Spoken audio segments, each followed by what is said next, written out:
Toda empresa quer ter uma cultura forte, mas e quando essa cultura começa a exigir uma fé cega? Quando questionar vira traição? Quando o líder vira uma figura tão carismática a ponto de ser considerada sagrada? O caso de uma grande empresa brasileira, franqueadora de enorme sucesso, trouxe essa discussão à tona. Será que a gente está confundindo cultura com doutrinação? Propósito com devoção? Engajamento com culto? Quando uma cultura vira seita? Esse é o tema do Dell Insights de hoje.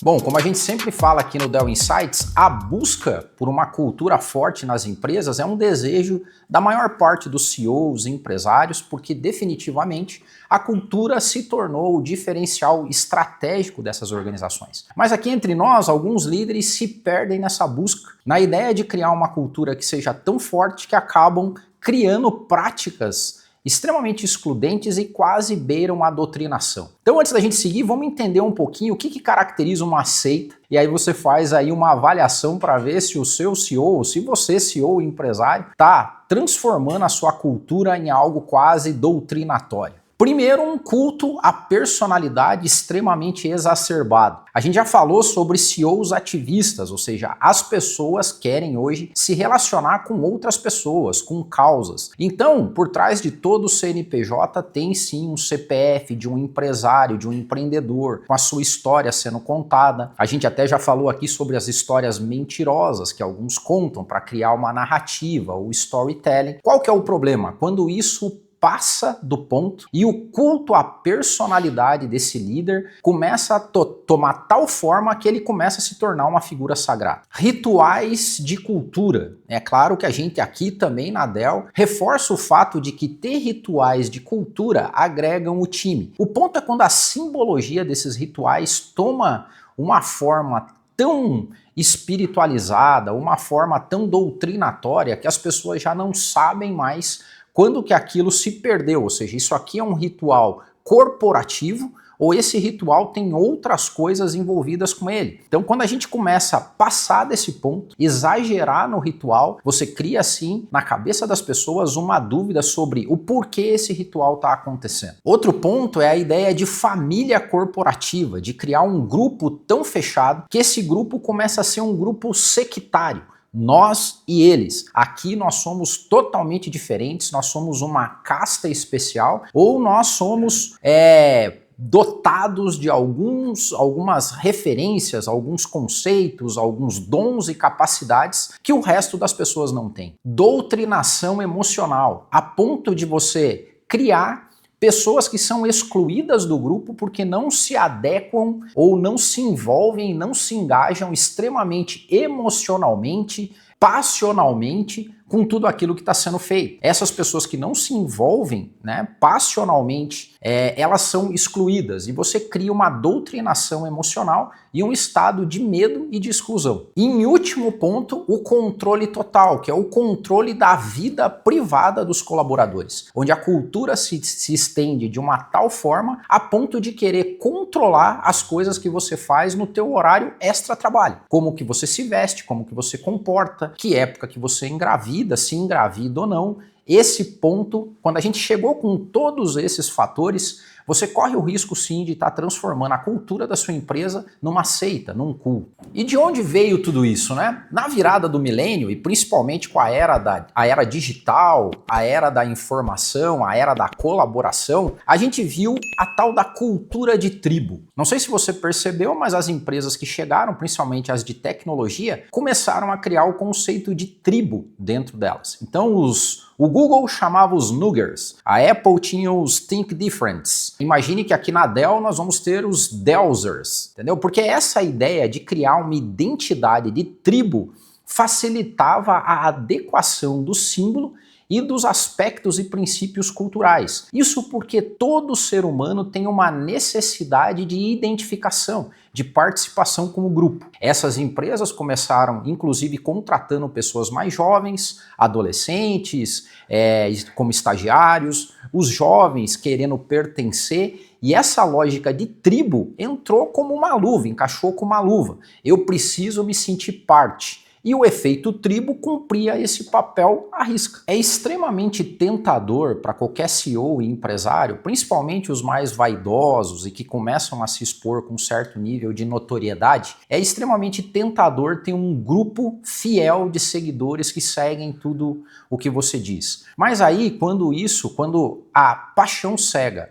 e a obediência emocional chega nesse ponto, você, aqui entre nós, você perdeu a sua cultura forte. Porque essas pessoas não têm mais a capacidade de questionar. E essa cultura, feita como seita ou como tribo, ela é como um castelo de cartas de baralho. Basta apenas uma pessoa que não concorde e que coloque a boca no trombone para todo o castelo cair. Quando a gente já falou isso aqui, é quase utópico dizer que você vai ter uma cultura 100% dos teus colaboradores alinhados à sua cultura. Você só precisa ter mais da metade. Se você já tem mais da metade, provavelmente a tua cultura já começa a ser forte. Agora, cultura forte não é um estágio de dominação doutrinária. São pessoas que se engajam com propósitos, mas não perdem a sua identidade como pessoa. Então é aí que gira todo o problema numa cultura tribal ou numa cultura de quase seita. A gente está vendo isso acontecer agora com esse caso que surgiu nas mídias e outros tantos que já apareceram.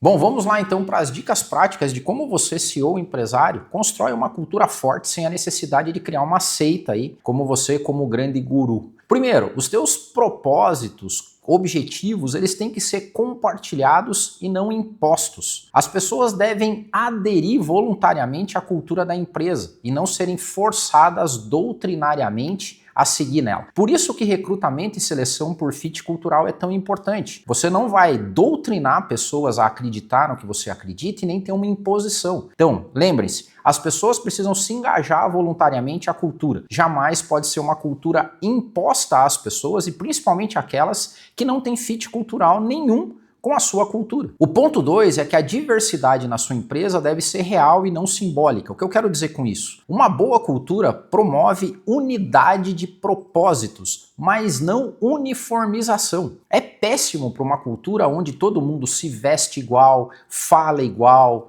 sabe, interage da mesma forma. Isso gera mediocridade. Então você não está falando de uniformização, você está falando de unidade. Eu posso ter pessoas que são totalmente diferentes na estética, no jeito, na forma de se vestir, mas tem unidade de propósitos. Ponto 3, você pode sim criar rituais de cultura, você deve criar rituais de cultura, mas esses rituais têm que ter significados práticos alinhados ao mundo corporativo. Não adianta criar rituais extremamente espiritualizados, holísticos, mas que você não consegue conectar com a atividade prática das pessoas no dia a dia. Do contrário, sim, sua cultura pode ser confundida com um culto. As pessoas precisam sempre entender o que estão fazendo, como vão fazer e, o mais importante, por que estão fazendo. Se os rituais não conseguem conectar sentido e significado, você corre um risco enorme das pessoas se perderem no meio desses rituais. E último ponto extremamente importante, toda cultura forte